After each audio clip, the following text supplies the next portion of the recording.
konsep dasar proses interaksi dalam satu sistem. Saudara melihat di situ ada lingkungan, ada dunia maya, dunia nyata, ada controller, ada efektor, ada implementator, ada evaluator. Ini evaluator ya. Jadi sebetulnya dalam setiap sistem apapun itu kita berpikir sistem itu akan baik kalau dikontrol terus, ada tim yang mengontrol sistem itu. Artinya tim yang ngurusi sistem itu. Setiap pekerjaan itu sebetulnya loop antara direncanakan oleh controller, kemudian diimplementasikan oleh implementator. Ini afektor itu tugasnya untuk menerjemahkan antara perencanaan dengan implementasi, menerjemahkan dunia maya ke dunia nyata, dunia pikir ke dunia kerja, tindakan. Kemudian evaluasi itu menerjemahkan hasil dari dunia kenyataan ke dunia pikir. Karena apa yang nyata itu sebetulnya tidak sesuai dengan yang dipikirkan.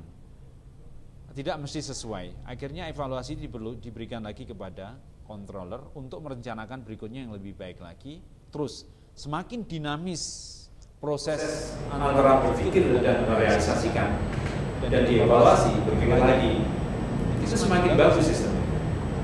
Ya. Yang menjadi masalah adalah bahwa sistem itu tidak diurus. Ibarat suatu organisasi tidak ada yang ngurus, tidak ada yang ngurus perencanaannya, tidak ada yang ngurus implementasinya, ya. Kemudian evaluasinya tidak ada. Itu yang sering organisasi sistem apapun yang kita ciptakan itu kolaps. Nah kita harus jeli apakah ada rapat-rapat mingguan, 2 mingguan untuk merencanakan apa yang harus dilakukan minggu berikutnya.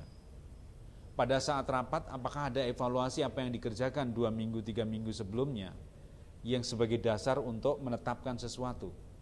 Apakah penetapan sesuatu tidak berbasis pada apa yang dicapai? Kalau menetapkan sesuatu untuk masa depan tidak berbasis pada masa kini, itu absurd, itu tidak akan berhasil sistem itu. Berbasis itu tidak berarti terpancang pada, tapi menggunakan hasil-hasil masa kini sebagai bahan pembelajaran untuk menciptakan masa depan. Ya, itu baru sistem itu muncul. Apa yang disebut dunia maya? Dunia maya itu dunia pikir kita. Kita di sini tuh ngomong-ngomong dunia maya semuanya, ya kan? Masih dalam dunia pikir, jangan diartikan bahwa apa yang kita pikirkan itu adalah realitas, maka perlu direalisasikan di lapangan. Sesungguhnya, ternyata memang beda. Yang kita rencanakan tidak ambrol di dalam dunia pikir perencanaan saudara waktu membuat saluran, ternyata ambrol di dalam dunia realitas. Berarti ada satu elemen yang di dalam dunia maya tidak kita masukkan, atau kita masukkan tapi salah dalam mengambil tindakan, merencanakannya. Bisa juga dunia maya kita sudah benar secara teoritis maupun secara deduktif, tapi dunia nyata salah karena dalam mengimplementasikan tidak sesuai dengan perencanaan tadi. Jadi dunia nyata tidak mesti harus benar terus loh. Dunia nyata itu bisa salah sepanjang implementasi pada dunia nyata itu tidak sesuai dengan perencanaannya. Ya, jadi itu adalah konsep siklis. Akhirnya kalau misalnya implementasi salah, dievaluasi, kenapa ini kok tidak berhasil? Oh, karena implementasinya tidak sesuai dengan yang direncanakan.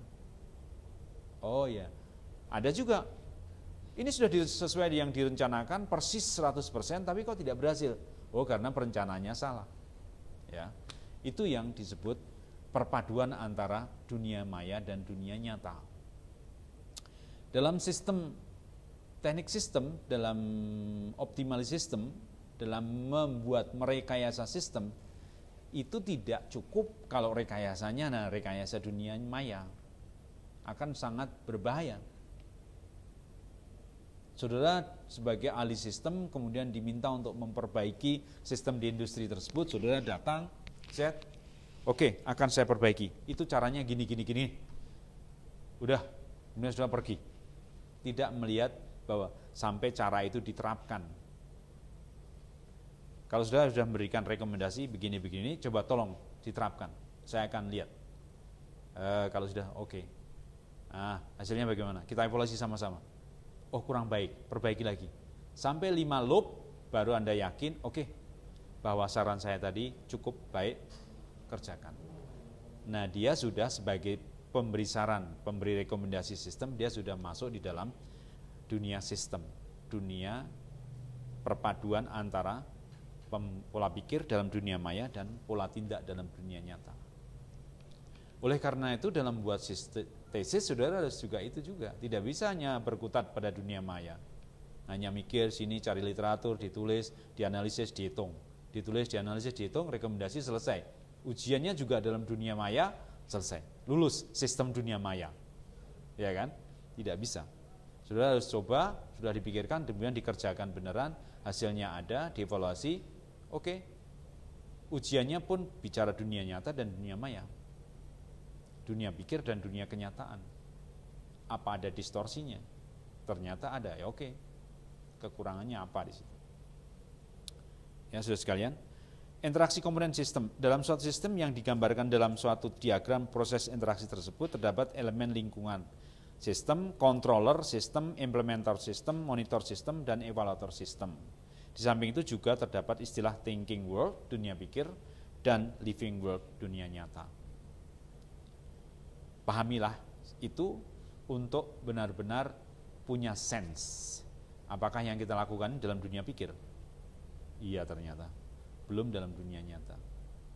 Pemimpin yang baik, pemimpin yang bisa masuk dalam dunia pikir dan juga sangat pintar dalam dunia nyata. Nah, itu baru bisa menggerakkan elemen. Tidak boleh pemimpin itu hanya memberikan mimpi-mimpi terus, karena pemimpin memberikan mimpi-mimpi terus, dia bergerak dalam dunia nyata, tapi implementasinya tidak ada. Dia tidak memimpin di implementasi, dia hanya memimpin di dalam dunia maya. Distorsinya sangat berat, sangat besar sekali. Sistem adalah gabungan antara dunia maya dan dunia nyata tadi. Hal ini dapat diartikan bahwa sistem adalah paduan atau interaksi antara dunia maya, dunia nyata, dan dunia pikir. Dunia pikir saja bukanlah suatu sistem karena masih berupa rencana-rencana yang belum diimplementasikan. Sedang dunia nyata saja yang tanpa rencana, tanpa tujuan, tanpa target dan lain-lain, sebenarnya bukanlah sistem karena dunia nyata yang berjalan tidak dapat dikuantifikasikan karena tidak dikuantifikasikan karena karena benchmarking awalnya tidak jelas, tidak ada. Sehingga dunia nyata tersebut hanya sebagai kumpulan elemen-elemen yang tidak mempunyai agenda. Ya. Tidak ada benchmarking, targetnya tidak ada, hanya berjalan begitu aja kan. Ya sistem dia ya berinteraksi, tapi tidak ada target. Ya diem aja seperti itu. Ya. Itu adalah dunia nyata. Tapi sebetulnya pembagian antara demarkasi antara dunia nyata dan dunia maya secara secara ekstrim itu ya tidak ada. Di dalam dunia maya pun ada dunia nyata, di dalam dunia nyata ada dunia maya.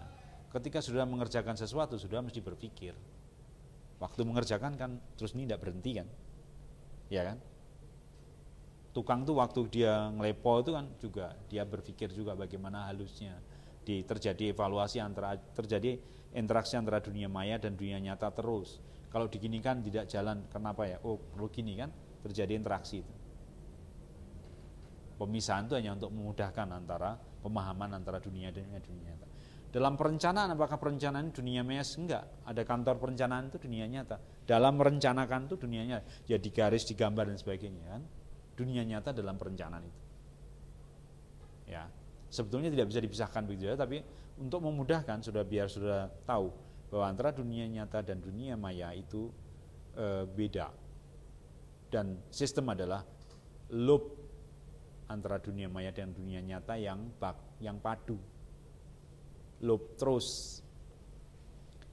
Oleh karena itu sistem apapun perlu berpikir, perlu kontrol. Manusia ini juga sistem. Ketika kita berjalan, itu otak kita berpikir terus, ke sana atau ke sana? Oh ke sana. Kenapa ke sana? Ke sana. Ke sana lebih enak, lebih halus. Terus itu perpaduan antara pola pikir sama pola tindak terus. Antara agenda dan arena. Nanti ada itu. Proses perencanaan dalam sistem. Dalam suatu sistem yang dirancang untuk menjalankan proses tertentu, maka dunia pikir merupakan tempat berprosesnya perencanaan sistem tersebut. Hasil evaluasi dari sistem yang berjalan sebelumnya merupakan inputan dunia pikir yang masuk ke bagian pengontrol untuk dijadikan dasar dalam perencanaan proses pada loop berikutnya. Hasil rencana tersebut akan disampaikan ke implementator untuk diimplementasikan di dunia nyata. Perubahan-perubahan yang terjadi akibat implementasi tersebut akan direkam oleh monitor untuk selanjutnya disampaikan pada evaluator. Evaluator melakukan evaluasi mendalam yang hasilnya akan diberikan kepada pengontrol. Dan semakin kecepatan itu semakin bagus. Jadi orang selalu berpikir dan bekerja. Ya. Tidak hanya bekerja tanpa berpikir dan tidak berpikir tanpa bekerja, tapi bekerja dan berpikir itu adalah sistem. Sistem adalah gabungan dari dunia maya dan dunia nyata, saya sebutkan lagi. Dunia maya, dunia nyata. Dunia maya, dunia nyata. Ya. Sebetulnya filosofinya adalah seperti itu. Nah, kalau tesis kita itu tidak menggunakan implementasi, kita tidak usah mengatakan kita itu sistem, teknik sistem. Kita akan membohongi banyak orang. Ya kan? Karena dunia nyatanya mana? Kalau sistem itu adalah gabungan dunia maya dengan dunia nyata, kita hanya berkutat pada dunia maya saja. It is not a system, it's just a process, ya, in thinking world only. Ya. Oleh karena itu, tesis yang sudah kerjakan mesti harus sampai pada implementasi, sehingga sudah tahu benar apakah rekayasa yang sudah lakukan itu berdaya guna, optimal atau tidak di situ. Ya. Apakah bisa hanya dengan analisis? Ya bisa, semua dengan analisis, tapi itu tetap pada dunia maya. Setelah dibuat semua, dikontrol semua dengan analisis, selesai, udah ini sudah bagus, perencanaannya sudah bagus. Ya itu dunia maya, bukan sistem. Ya, gitu. Proses perencanaan dalam suatu sistem yang dirancang untuk berjalan proses tertentu, maka dunia pikir merupakan tempat berprosesnya perencanaan sistem tersebut. Ya, itu sudah ya tadi. Nah, ini dalam gambar ini saudara sekalian akan melihat konsep controller implementator. Ini kalau misalnya sistem alam itu bagaimana? Ya, ini ada matahari mempengaruhi intensitas penyinaran, temperatur, kelembapan udara, tekanan udara dan angin.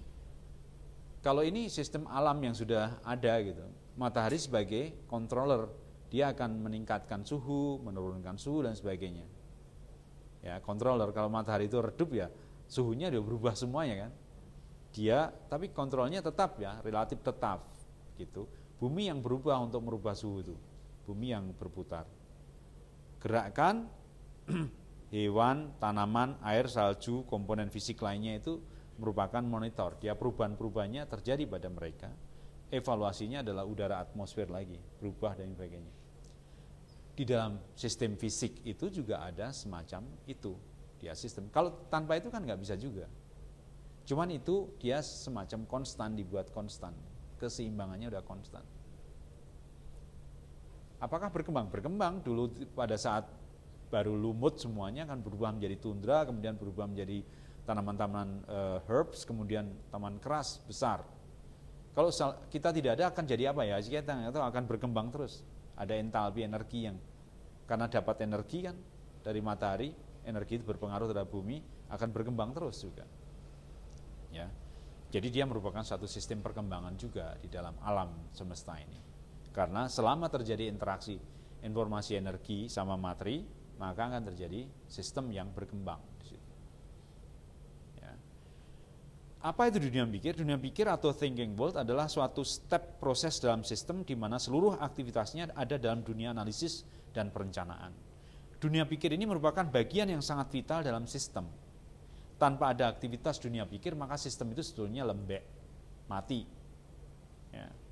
Namun dunia pikir tidak dapat berdiri sendiri dalam sistem karena sebagus-bagusnya analisis dan perencanaan tanpa implementasi hanya akan tetap sebagai angan-angan saja yang tidak menghasilkan output apapun. Outputnya ya rencana itu, tidak akan merubah keadaan. Rencananya bagus-bagus sekali, tidak ada implementasi dalam dunia nyata, tidak akan pernah merubah keadaan. Ya, itu dunia pikir. Nah gambarannya seperti ini. dunia rencana atau dunia pikir, dunia implementasi, dunia nyata. Sini ada otaknya orang berpikir, sini ada dunia hasil, dunia kerja di situ. Ya. Maka ada orang yang mengatakan, Robert Kiyosaki, kalau saudara punya ide yang bagus, berhenti bicara, berhenti dalam dunia pikir, berhentilah. Masuklah ke dunia nyata, kerjakan ide itu. Maka saudara akan mendapatkan hasil. Tapi kalau belai tetap pada diskusi tentang ide yang bagus, terus menerus, akhirnya energi saudara habis untuk implementasi. Ya, gitu. Bagus saya kira ini. Dunia pikir asumsi ideal. Dalam sistem perlu disadari bahwa dunia pikir pada umumnya mudah terjebak pada kondisi-kondisi idealis dan asumsi-asumsi tertentu yang biasanya jauh dari realitas. Biasanya begitu, tapi ada yang orang pragmatis itu berpikir berdasarkan realitas yang ada. Oleh karena itu, aktivitas dunia pikir harus bertumpu pada realitas yang didapatkan dari proses evaluasi yang mendalam terhadap sistem yang sedang berjalan maupun yang sudah berjalan sebelumnya. Tidak boleh perencanaan itu tidak berdasarkan evaluasi yang mendalam dari proses yang sudah ada. Maka kesadaran bahwa ada perbedaan antara dunia nyata dan dunia pikir akan membantu dalam mengimplementasi suatu rencana, sehingga menghasilkan implementasi dan output yang baik. Dunia pikir yang bertumpu pada realita, aktivitas dunia pikir juga harus bertumpu pada data-data historis, statistik, dan seterusnya yang saya jelaskan tadi. Bertumpu juga pada prediksi-prediksi yang akurat, yang telah dirumuskan oleh para ahli di luar sistem maupun di dalam sistem itu sendiri. Perencanaan yang menyimpang dari realitas dapat mengakibatkan ketidakberhasilan sistem yang berjalan. Maka kesadaran bahwa ada perbedaan antara dunia nyata maupun dunia pikir akan membantu dalam implementasi suatu rencana dan seterusnya. Living world, tadi sudah saya katakan di situ, sudah bisa baca lagi. Dunia nyata itu ya living world, apa semua yang nyata merupakan proses lanjutan dari dunia pikir. Dunia nyata akan merespon terhadap eksekusi yang diperlakukan kepadanya dengan berbagai perubahan. Perubahan ini merupakan hasil atau output dari tahapan proses dalam suatu sistem. Ya. Terus perencanaan akan menuju tujuan sistem. Jika perubahannya sesuai dengan tujuan yang direncanakan, maka sistem tersebut berhasil merealisasikan transformasi dari dunia pikir ke dunia nyata. Jika perubahan dunia nyata tidak sesuai dengan tujuan, maka tidak berhasil dia mentransformasikannya. Gitu aja. Tidak berhasil bukan berarti selalu jelek ya, tidak berhasil itu adalah hasilnya tidak sesuai dengan tujuannya aja. Mungkin malah menghasilkan yang lain, yang lebih bagus. Bisa juga. Dalam mempelajari sistem secara teoritis maupun praktis, kesadaran tentang perbedaan antara dunianya dan dunia pikir sangat penting. Jika tidak, maka yang bersangkutan akan terjebak pada idealisme atau terjebak pada hegemoni realitas, tanpa berani melakukan perubahan atau terlalu berani melakukan penyederhanaan suatu masalah sehingga tidak relevan. Batasan antara dunia pikir dan dunia nyata adalah perencanaan teknis, juknis, simulasi, persiapan pelaksanaan, dan pemahaman mendalam terhadap perencanaan untuk diimplementasikan. Jadi batasnya ada di sini antara dunia maya dan dunia pikir tadi. Sehingga Anda perlu membuat petunjuk pelaksanaan, petunjuk teknis itu adalah karena agar jembatan antara dunia maya dan dunia nyata itu terwujud. Manajemennya juga sudah disiapkan. Nah, kalau perencanaan kemudian silahkan kerjakan tanpa manajemen, tanpa petunjuk pelaksanaan, petunjuk teknis nggak ada, ya nggak bisa jalan dengan baik. Ya, jembatan itulah yang biasanya penting. Transisi dunia nyata dan dunia pikir. Batas dunia nyata dan pikir berikutnya adalah antara hasil perubahan dari monitoring dan evaluasi. Itu. Di sini tadi petunjuk pelaksanaan, petunjuk teknis, manajemen dan sebagainya di sini.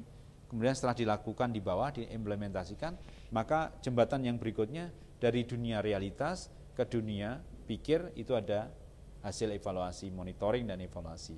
yang sudah berupa rekomendasi-rekomendasi berdasarkan apa yang ada di sini. Itu masuk di dalam dunia nyata. Pada zona perbatasan inilah sebenarnya dalam siklus sistem sangat penting. Saudara sekalian, yang penting itu di samping dunia pikir dan dunia nyata, batas jembatan ini loh, penting sekali. Karena orang kadang-kadang malas gitu kalau mau merealisasikan sesuatu. Merencanakan senang sekali. Diskusi senang sekali. Ketika siapa yang mau mengerjakan nih, kerjakan. Itu baru mundur satu-satu. Karena jembatannya itu dia gagap di jembatan itu. Tapi kalau orang sudah terbiasa membuat jembatan dari dunia perencanaan dunia pikir, gampang, udah saya yang ngerjain. Langsung dia susun petunjuk pelaksanaan, petunjuk teknis, manajemen, cari tukang, cari manajer lapangan, cari pembantu tukang, cari material semuanya, siapkan semuanya, besok mulai kasih uang semuanya, jalan. Itu yang tidak banyak dipunyai orang ya. Dia bukan pelaksana, dia penerjemahan dari perencana ke pelaksanaan. Dikontrollah di pelaksanaan, setelah itu dia evaluasi, masukkan lagi. Nah, orang yang berpikir sistem itu bukanlah orang-orang yang hanya pandai merencanakan, tapi selain pandai merencanakan, dia juga pandai membuat jembatan antara perencanaan ke implementasi. Kenapa tesis kalian itu adalah tesis research and development? Agar Anda mempunyai pengalaman merencanakan, membuat jembatan ke pelaksanaan, melaksanakan, dan mengevaluasi untuk inputan perencanaan berikutnya. Rekomendasi itu adalah rekomendasi dalam sistem itu, rekomendasi untuk perencanaan berikutnya, bukan rekomendasi untuk pelaksanaan. Ya, kalau rekomendasi untuk pelaksanaan itu adalah perencanaan, tapi kalau rekomendasi dalam sistem, dalam teknik sistem, itu rekomendasi untuk perencanaan berikutnya, karena sudah dilaksanakan. Ya, bukan rekomendasi hendaklah dikerjakan ini enggak, karena sudah dilalui semuanya. Ya, rekomendasi untuk yang berikutnya, loop berikutnya.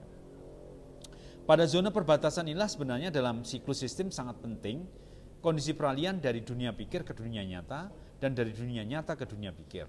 Perlu mendapatkan perhatian penuh karena sangat menentukan keberhasilan program dalam sistem tersebut. Yang dari dunia nyata ke dunia pikir menentukan keberhasilan perubahan yang terjadi, eksekusi yang ada. Yang dari dunia nyata ke dunia pikir menentukan keberhasilan perencanaan berikutnya. Ya, gitu. Bagaimana menerjemahkan dunia pikir ke dalam dunia nyata? Dari petunjuk pelaksanaan tadi sudah saya katakan, menuju persiapan pelaksanaan memerlukan pemahaman antara dunia pikir dan dunia nyata yang padu. Ini yang penting. Bagaimana seorang perencana itu bisa menjelaskan sejelas-jelasnya kepada pelaksana. Itu adalah transfer dari dunia pikir ke dunia nyata. Sebelum perencana itu jelas menjelaskan, atau sebelum pelaksana itu tahu persis apa yang dimaksudkan perencana dan dokumen-dokumennya, jangan berhenti. Karena itu akan menyebabkan distorsi antara perencanaan dan pelaksanaan. Ya. Demikian kesalahan dalam menerjemahkan petunjuk pelaksanaan dalam pelaksanaan yang sesungguhnya akan berakibat kesalahan dalam pelaksanaan. Demikian juga kesalahan dalam memahami hasil data monitoring untuk dianalisis dan dijadikan masukan pada tim perencanaan akan berakibat pada kesalahan perencanaan berikutnya. Nah, masalahnya saudara sekalian, kita ini karena tidak berpikir sistem, yang namanya monitoring dan evaluasi itu bukan satu kegiatan yang penting. Yang hanya kita beri dana sedikit lah, ya udahlah nanti sedikit lah untuk monitoring dan evaluasi, sekedar kesana lah untuk lihat-lihat. Monitoring cuma lihat-lihat. Sebetulnya monitoring itu ada elemen-elemen yang harus kita lihat.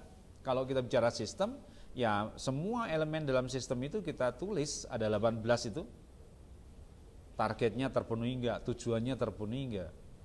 Ya, elemennya ada enggak, yang metabolisme jalan enggak gitu kan. Materinya bagaimana, energinya bagaimana, informasinya bagaimana. Ya. Kemudian sistem-sistem yang lain bagaimana? Terbuka enggak, tertutup enggak dia? Ada informasi masuk, ada. Ya, ini semua adalah monitoring evaluasi dalam sistem itu. Kalau itu kita terapkan, maka kita akan mendapatkan informasi baik apakah sistem itu berjalan dengan baik atau tidak. Ya.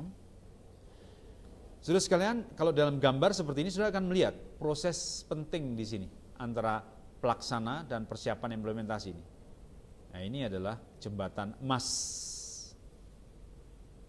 Misalnya kalau merdeka, dari kemerdekaan sebagai suatu angan-angan dan kemerdekaan sebagai satu realitas. Beda kan? Misalnya Bung Karno ingin merdeka, merdeka, merdeka, merdeka, itu angan-angan. Setelah terjadi merdeka, ada jembatan emas, bagaimana mengerjakan kemerdekaan itu, mengimplementasikan kemerdekaan itu menjadi realitas. Gitu. Tolong ini dicermati ini, proses penting jembatan kecil ini. Jembatan antara dunia pikir sama dunia nyata. Ya, ini sudah saya jelaskan antara controller dan perencana. Controller berfungsi sebagai yang menggerakkan loop. Sistem akan mati jika fungsi kontrolnya lemah atau mati. Kelemahan kontrol menyebabkan perencanaan kondisi pelaksanaan dalam sistem tidak berjalan bagaimana sebuah sistem. Jadi kalau Anda sebagai direktur sebuah bisnis tertentu, sadarilah bahwa Anda itu menjadi orang yang sangat penting. Karena kalau Anda melempem, ya semua sistem itu akan berhenti. Ya. Sebagai contoh, kontrol misalnya otak kita, otak adalah kontrol dalam sistem tubuh manusia, dan seterusnya ya. Sistem respon ini menghasilkan rencana aksi yang dibuat oleh otak dan diinformasikan ke anggota tubuh oleh elemen-elemen sistem tubuh untuk melakukan suatu aksi tertentu.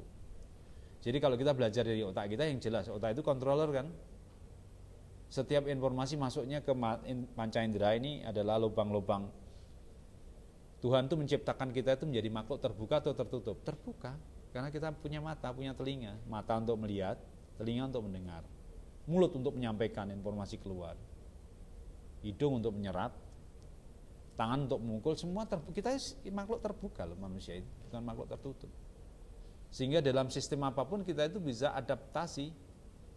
Ada otak yang mengontrolnya. Kalau hewan tuh ya bisa, tapi dia tidak secanggih manusia. Sempurna karena dia adalah suatu sistem yang terbuka, yang punya controller.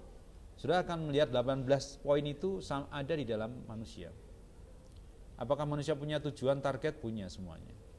Apakah manusia punya konsep siklis perencanaan, implementasi, dan evaluasi? Ada semuanya di situ. Ya, apa ada metabolisme informasi, materi sama energi? Ada pada manusia. Apakah dia merupakan punya kontrol? Ada otak tadi. Ya, itu adalah sistem tubuh manusia, itulah sistem yang paling pas untuk menggambarkan suatu dunia sistem. Ya. Manajemennya ada, dalam otak itu ada manajemen. Meskipun elemen-elemen manusia itu sama, tapi hasilnya beda-beda karena tadi fungsi manajemen programnya tadi berbeda gitu. Penekanan dalam program yang ada dalam otak itu berbeda. Akan berbeda, itulah fungsinya kontrol. Kalau pendidikan kita baik, maka kita akan menjadi negara yang baik, yang maju cepat. Karena kontrolernya, yang dididik kontrolnya itu baik. Kalau pendidikan itu tidak baik, dari sisi kontensnya pendidikan itu tidak baik, maka bangsa itu juga lemah. Meskipun elemennya mungkin berlebih daripada elemen bangsa yang lain. Tapi karena kontrolernya itu lemah, maka ya lemahlah semuanya. Karena inti sistemnya itu lemah, maka lemahlah semuanya. Ya. Oke. Ini sudah saya sampaikan, dunia nyata, dunia maya. Planner juga adalah perencana, seperti saya sebutkan terlebih dahulu yang tadi. Ya. Perencana atau kontrol.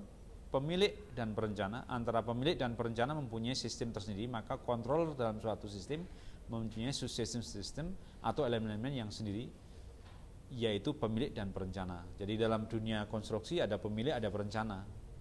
Itu controller dua-duanya. Pemilik punya hak veto untuk mengatakan jangan, tidak begitu. Perencana punya hak untuk merencanakan, dan seterusnya. Tugas perencana jelas, dalam suatu sistem bertugas menggabungkan informasi dunia nyata dan dari evaluasi pelaksanaan atau kondisi terakhir dan dunia pikir dari kehendak dan pemikiran controller serta tujuan yang akan dicapai. Perencana dalam sistem harus bisa meyakinkan bahwa sistem akan berjalan dengan metabolisme sistem yang lancar, Segala sesuatu yang ditetapkan harus mengacu pada tujuan dan proses serta berbasis pada kondisi realita. Jadi harus mengacu pada tujuan dan proses yang ditetapkan sebelumnya. Bagaimana dengan lingkup perencanaan? Dalam konsep sistem, perencana tidak hanya merancang sistem satu siklus, namun harus merancang loop multisiklus, bahkan sustainable siklus yang terus-menerus. Bukan hanya merancang proses, tapi merancang sistem yang bukan hanya satu siklus, tapi multisiklus. Yang semakin lama semakin besar. Itu perencanaannya sebenarnya. Beda dalam perencanaan sistem dan merencanakan rumah ya. Kalau merencanakan rumah dibuat lantai 2 selesai udah. Kalau merencanakan sistem ya direncanakan supaya loop pertama berhasil mendapatkan keuntungan entalpi, sistem jalan, loop berikutnya tambah lagi, loop berikutnya semakin besar, loop berikutnya semakin besar. Jadi semakin besar entalpinya. Ya. Di dalam institut ini juga demikian, dalam MST juga harus demikian.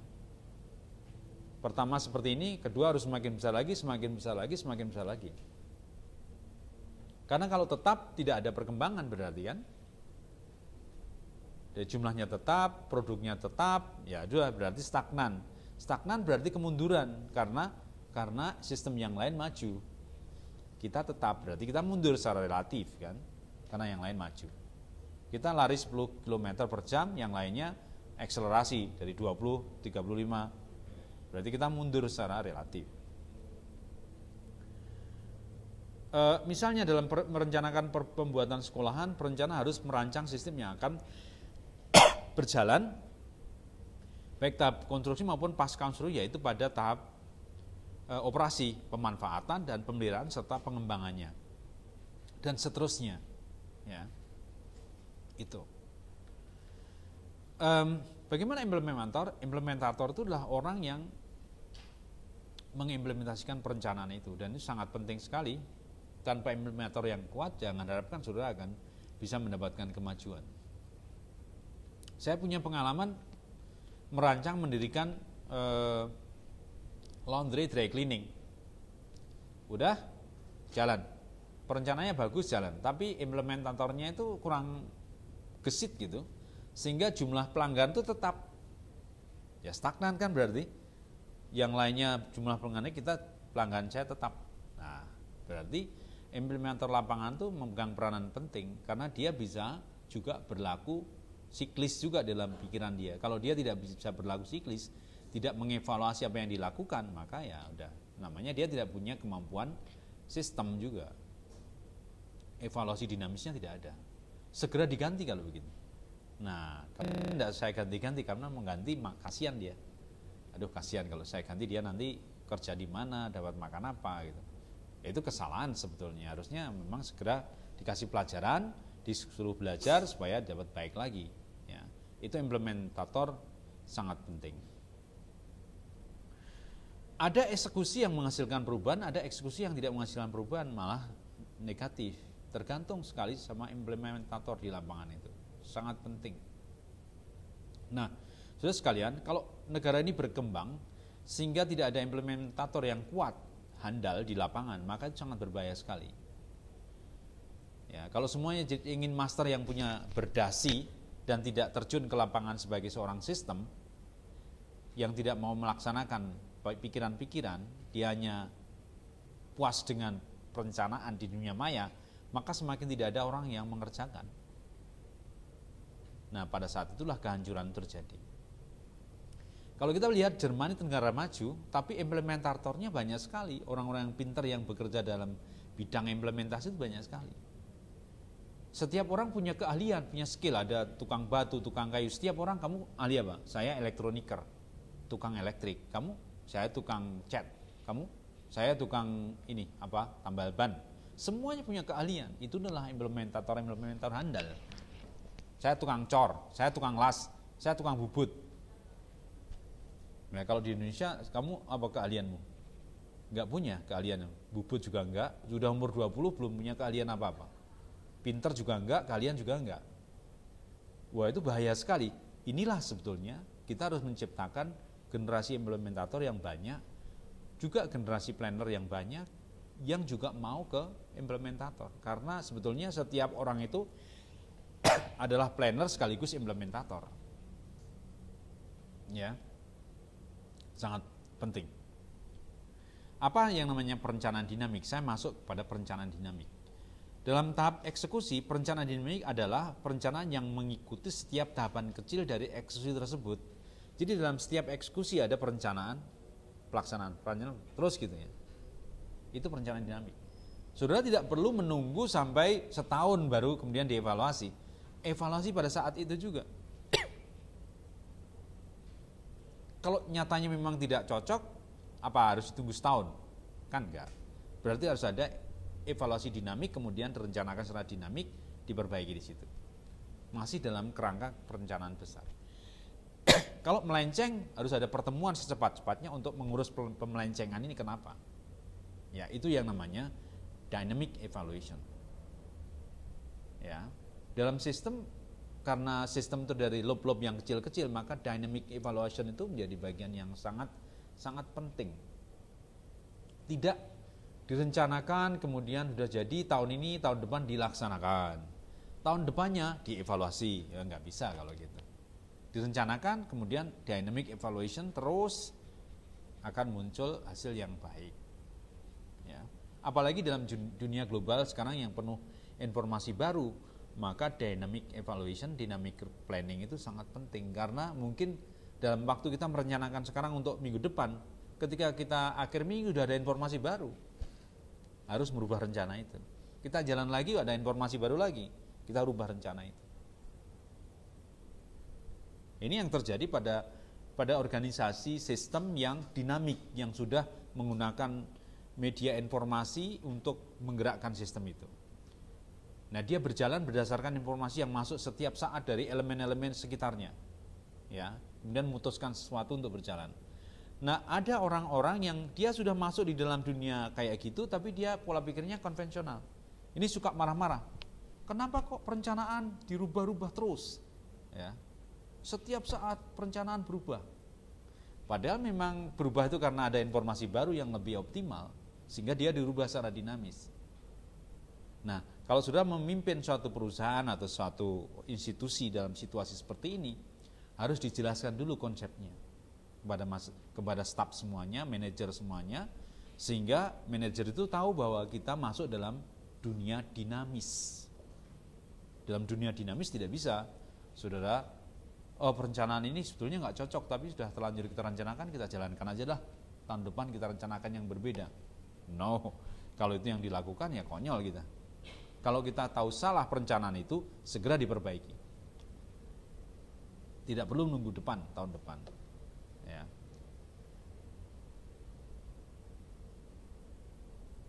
Namun jika kesalahan tersebut memang bersifat sangat fundamental yang secara konseptual berpengaruh terhadap keberhasilan sistem yang besar, maka perencanaan dinamis mengharuskan adanya perencanaan ulang atau perubahan perencanaan secara keseluruhan. Perencanaan dinamis pada dasarnya bertalian langsung dengan eksekusi. Ya. Sehingga saudara sekalian, setiap kita punya staff itu harus dibekali kemampuan untuk merencanakan dan melaksanakan di dalam sekarang ini. Tidak hanya staf itu disuruh tanpa berpikir, dia harus siklis terus di dalam dirinya itu. Ya, sistem makronya tetap ada, tapi mikro-mikronya juga berlaku semuanya. Konsep-konsep sistem itu berlaku semuanya di dalam dunia mikro. Dunia meso, mikro, makro berlaku semuanya. Ya. Koreksi dan loop. Dalam sistem yang elemen penyusunnya banyak dan perubahannya sangat dinamis seperti dalam perkembangan dunia global sekarang ini, maka kesalahan yang ditemukan saat pelaksanaan harus sesegera mungkin dilakukan koreksi dan tidak perlu menunggu loop sistem berjalan sampai akhir perputaran. Loopnya itu putarannya segini, setahun berputarnya, tapi ketika baru sebulan sudah ada perubahan, ini harus dikoreksi. Disesuaikan juga dengan koreksi yang lain. Kalau enggak, dia akan distorsi pada akhir tahun, kita tidak dapat apa-apa. Ya kan? Karena begitu perubahan itu luar biasa. Oleh karena itu dalam pelaksanaan eksekusi sistem implementasi menuntut monitoring yang ketat. Monitoringnya juga harus dinamis. Jadi kegiatan perencanaan, implementasi, monitoring dan evaluasi itu menjadi satu siklus mikro pada setiap elemen-elemen kecil dalam yang menyusun sistem yang besar tadi. Ya, itu.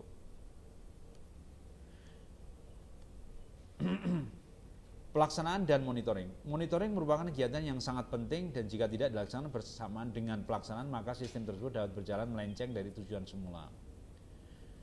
Di samping itu karena ketidakakuratan monitoring maka pada proses selanjutnya berupa evaluasi sistem tidak dapat memberikan data yang dinamis yang kuat gitu. Konsekuensi adalah bahwa perencanaan loop lanjutan mengandung kesalahan sistem sebelumnya. Ini saya kenalkan dengan kesalahan sistem sebelumnya. Karena evaluasi dan monitoring tidak dikerjakan pada sistem loop sekarang ini, itu akan berpengaruh pada sistem loop berikutnya. Kesalahan itu akan berpengaruh lagi. Itulah kesalahan yang sulit. Ada masalah yang sulit dipecahkan itu karena sejak awal monitoring dan evaluasi tidak bagus sehingga dia akan berakibat pada kesalahan berikutnya, kesalahan lagi, kesalahan lagi, kesalahan lagi. Sudah ruwet gitu. Maka sejak awal sudah sekalian, yang namanya koreksi dinamis, evaluasi dinamis, monitoring dinamis itu harus diterapkan. Agar kesalahan sistem itu tidak tumpuk-tumpuk.